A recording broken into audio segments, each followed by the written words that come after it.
Hello everyone. Today we'll be discussing on the topic classification of disability, particularly focusing on behavioral disorders, adjustment problems, emotional problems, and personality disorders. To start with, we will introduce the topic. Disability, as we know, is an umbrella term covering impairments, activity limitations, and participation restrictions. An impairment is a problem in a body, function, or structure. An activity limitation is a difficulty encountered by an individual in executing a task or action, while a participation restriction is a problem experienced by an individual in involvement in life situations.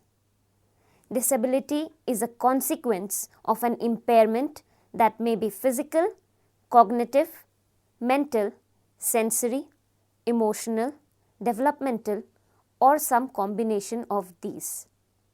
A disability may be present from birth or occur during a person's lifetime. The conditions causing disability are classified by the medical community as first, inherited, that is genetically transmitted. Second, congenital, meaning caused by a mother's infection or other disease during pregnancy, embryonic or fetal development irregularities, or by injury during or soon after birth. And the third condition is acquired, such as conditions caused by illness or injury, while some are of unknown origin.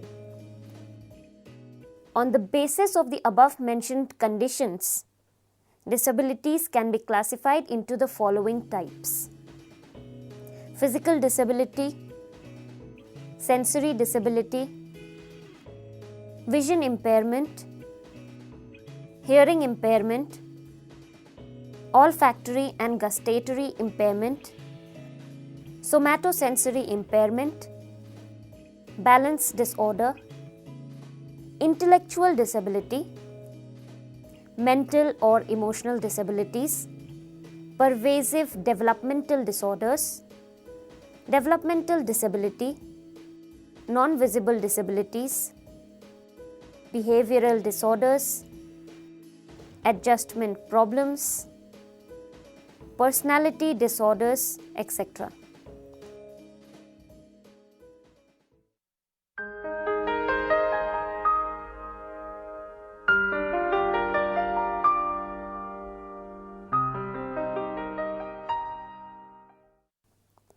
First, we'll be discussing about behavioral disorders. Behavioral disorder, which is also referred to as mental and emotional disorder, can be caused by any of the causes that have been mentioned previously in the introduction of the text. Behavior is an outcome of an individual's encounter with the individuals or environment that is present around him. If a student demonstrates behaviors listed under the definition of Individuals with Disabilities Education Act, which will be discussed in detail under the section Emotional Problems, they may be considered to have a behavioral disorder. A psychologist or behavior specialist is most likely to be able to provide an appropriate diagnosis for an individual based on observations, checklists, and behavior documentation.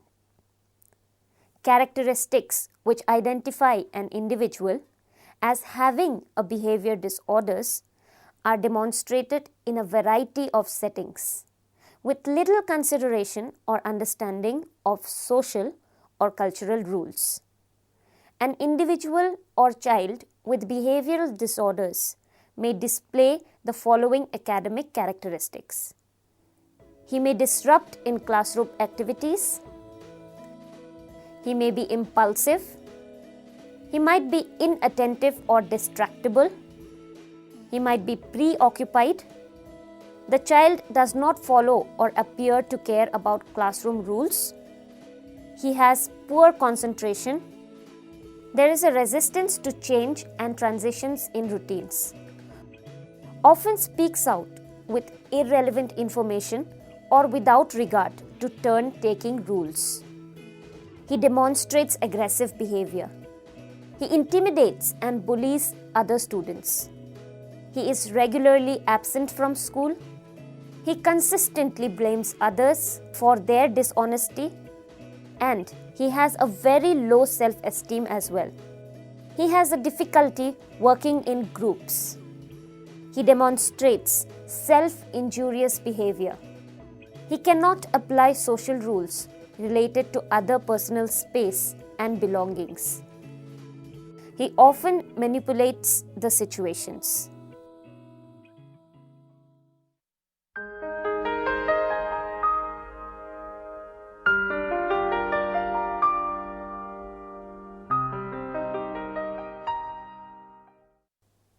The educational recommendations that can be followed are: teaching strategies for these students should be based on changing the behavior itself. The system is often centered or discouraging the unwanted behavior and rewarding and encouraging the desired behavior. Specifically, identify the behavior which needs to be changed. Create a baseline of the observed behavior. Closely examine the information in the baseline and evaluate what has been observed and documented. Develop short and long-term goals for the student. In the plan, create a reward system to be used, such as give the student a check mark for every 15 minutes behavior is appropriate. When the student receives 8 checks, they may have 10 minutes of computer time. Re-evaluate the plan for effectiveness. Has the behavior reduced occurrences in a variety of settings or not? Make modifications in the behavior plan to reinforce the desired outcome. A behavior modification chart is a widely accepted tool to help the child visually understand the key behavior expectations and track their progress.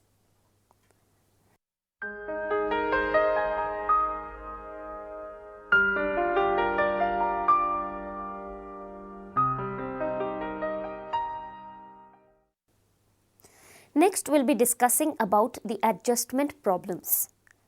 An adjustment disorder or adjustment problem is also referred to as exogenous, reactive or situational depression. It is a disorder that occurs when an individual is unable to adjust or to cope with a particular stressor, like a major life event. Since people with this disorder normally have symptoms that depressed people do, such as general loss of interest, feelings of hopelessness and crying, this disorder is sometimes referred to as situational depression. Unlike major depression, the disorder is caused by an outside stressor and generally resolves once the individual is able to adapt to that situation. Common characteristics of adjustment disorder includes mild depressive symptoms, anxiety symptoms, and traumatic stress symptoms, or a combination of the three. There are 9 types of adjustment disorders listed in the Diagnostic of Statistical Manual for Mental Disorders. According to the Diagnostic Manual of Mental Disorders in the 4th edition, there are 6 types of adjustment disorders, which are characterized by the following predominant symptoms, ranging from depressed mood, anxiety, mixed depression and anxiety, disturbance of conduct, mixed disturbance of emotions and conduct, and unspecified. However, the criteria for these symptoms are not specified in greater detail. Adjustment disorder may be acute or chronic depending on whether it lasts more or less than 6 months. According to the DSM 4th edition, if the adjustment disorder lasts less than 6 months, then it may be considered acute. If it lasts more than 6 months, it may be considered as chronic. Moreover, the symptoms cannot last longer than 6 months after the stressor or stressors or its consequences have been terminated. Diagnosis of adjustment disorder is quite common. There is an estimated incidence of 5 to 21% among psychiatric consultation services for adults. Adult women are diagnosed twice as often as adult men. Among children and adolescents, girls and boys are equally likely to receive this diagnosis. Some emotional signs of adjustment disorders that are most commonly visible are sadness, hopelessness, lack of enjoyment, crying spells, nervousness, anxiety, worry, depression, trouble in sleeping, a difficulty in concentrating, and feeling overwhelmed and thoughts of suicide. Some of the behavioral signs of adjustment disorders are fighting, reckless driving, ignoring important tasks such as bills or homework, seeking approval from others by any way possible, that may be by cheating or lying or escaping the reality, avoiding family or friends, performing poorly in the schools, skipping schools, and vandalizing property. Suicidal behavior is prominent among people with adjustment disorders of all ages, and up to 1/5 of adolescent suicide victims may have had an adjustment disorder.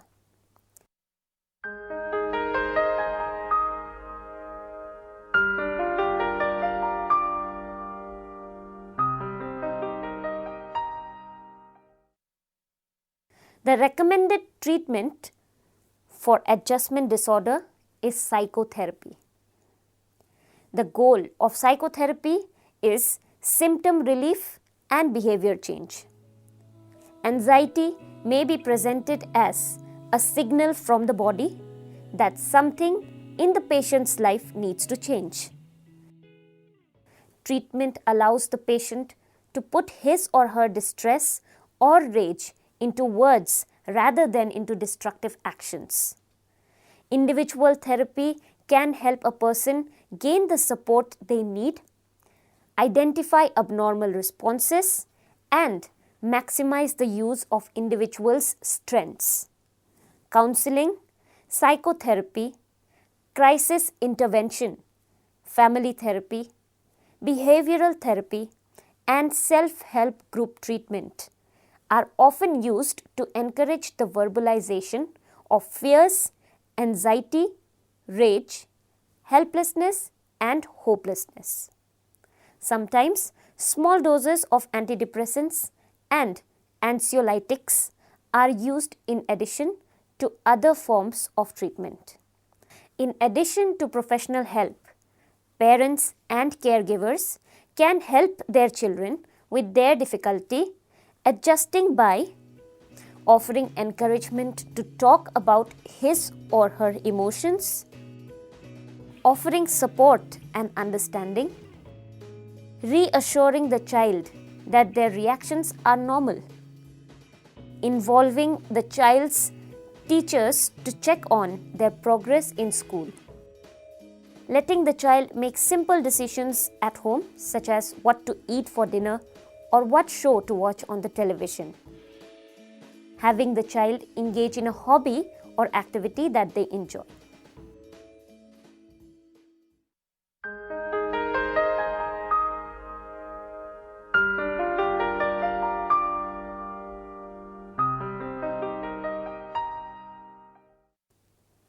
Next, let us discuss about emotional problems. An emotional problem is associated to the mental disorder or mental illness. Mental disorder or mental illness is a psychological, behavioral, or emotional pattern generally associated with subjective distress or disability that occurs in an individual and perceived by the majority of society as being outside of normal development or cultural expectations. The recognition and understanding of mental health conditions has changed over time and across cultures, and there are still variations in the definition, assessment, and classification of mental disorders, although standard guideline criteria are widely accepted. Many terms are used to describe emotional, behavioral, or mental disorders. Currently, students with such disorders are categorized as having an emotional disturbance, which is defined under the Individuals with Disabilities Education Act as follows: a condition exhibiting one or more of the following characteristics over a long period of time and to a marked degree that adversely affects the child's educational performances. The factors are an inability to learn that cannot be explained by intellectual, sensory, or health factors, an inability to build or maintain satisfactory interpersonal relationships with peers and their teachers, inappropriate types of behaviors or feelings under normal circumstances as well, a general pervasive mood of unhappiness or depression, a tendency to develop physical symptoms of fears associated with personal or school factors. As defined by the Individuals with Disability Education Act, emotional disturbance includes schizophrenia but does not apply to children who are socially maladjusted unless it is determined that they have an emotional disturbance. An emotional and behavior disorder is an emotional disability characterized by the following characteristics: an inability to build or maintain satisfactory interpersonal relationships with peers and or teachers. For preschool age children, this would include other care providers as well. An inability to learn which cannot be adequately explained by intellectual, sensory, or health factors again. Consistent or chronic inappropriate type of behavior or feelings under normal conditions. Displayed pervasive mood of unhappiness or depression.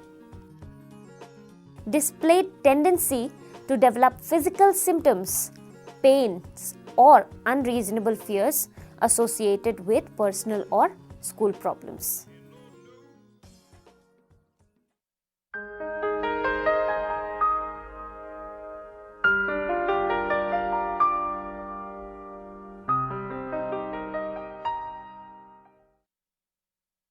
Next, we'll be discussing on the personality disorders existing among the group.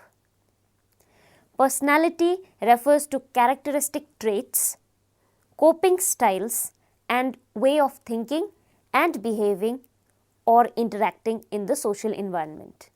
These traits emerge during childhood and crystallize into established patterns by the end of adolescence or early adulthood. These patterns are traits and behavior that are unique to each and every individual. Personality disorders have been defined as an enduring pattern of inner experience and behavior that deviates markedly from the expectations of the individual's culture, is pervasive and inflexible, has an onset in adolescence or early adulthood, is stable over time, and leads to distress or impairment. In the book on Diagnostic and Statistical Manual of Mental Disorders published by the American Psychiatric Association, personality, defined psychologically, is the set of enduring behavioral and mental traits that distinguish human beings. Hence, personality disorders are defined by experiences and behaviors that differ from societal norms and expectations.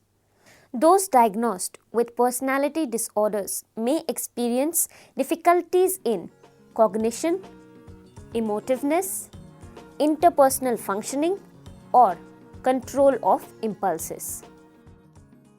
In general, personality disorders are diagnosed in 40 to 60% of psychiatric patients, making them the most frequent of all psychiatric diagnoses. When personality traits are inflexible and maladaptive and causes significant functional impairment or subjective distress, then they constitute personality disorder. This type of disorder affects almost all that a person is in contact with, be it his employment, his relationships, and even where one lives. However, the distress may not be very personal, as it is others who feel it.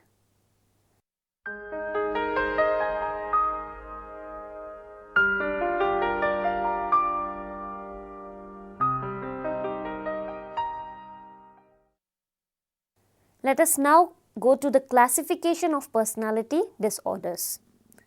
There are two major systems of classification of personality disorders: the International Statistical Classification of Diseases and Related Health Problems, also abbreviated as ICD, and the Diagnostic and Statistical Manual of Mental Disorders, abbreviated as DSM.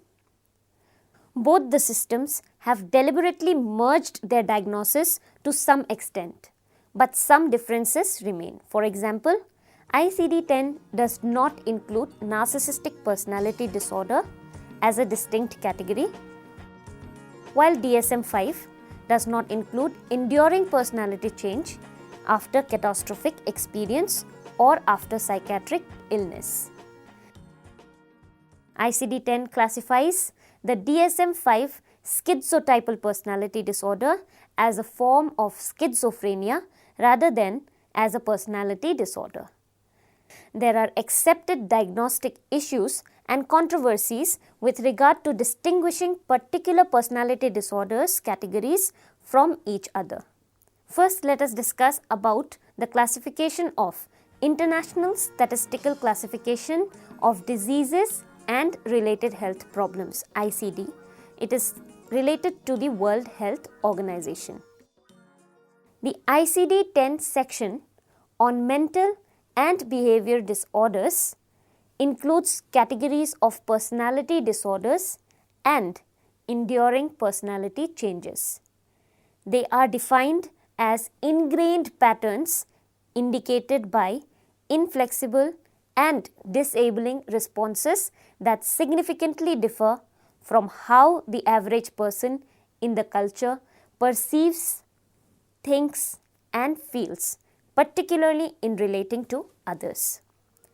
The specific personality disorders are paranoid, schizoid, dissocial, and emotionally unstable, that is also called borderline type and impulsive type, histrionic, anancastic,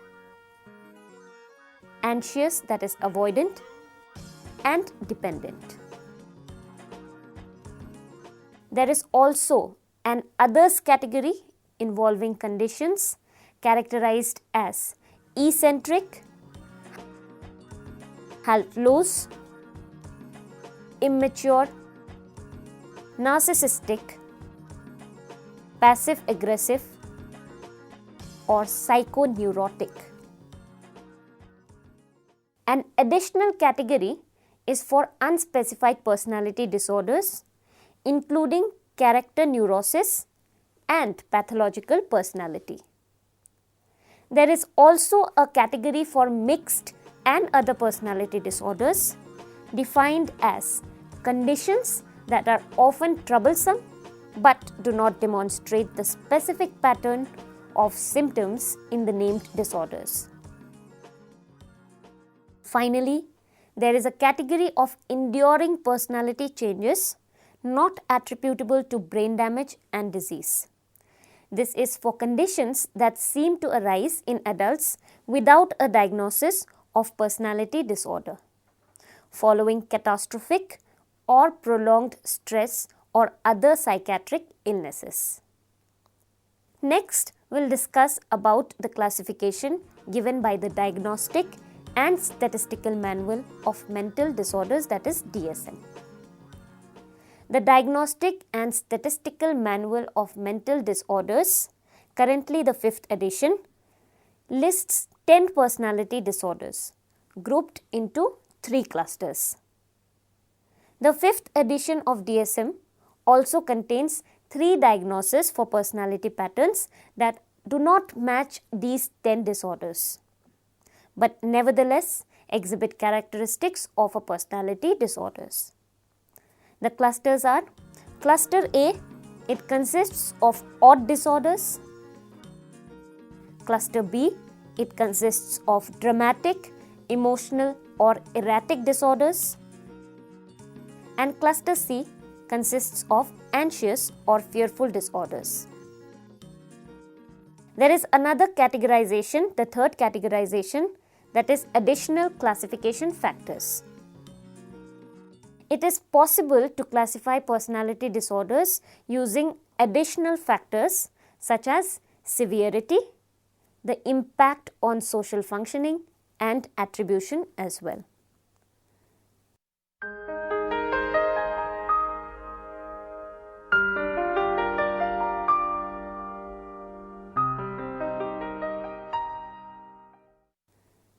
Let us now conclude the topic by saying that disability is not a disease in itself. It consists of such traits, factors or conditions that deviate an individual from his normal functioning. However, they can be identified and rectified with the help of experts and the love, care and affection from family and peer group. Thank you.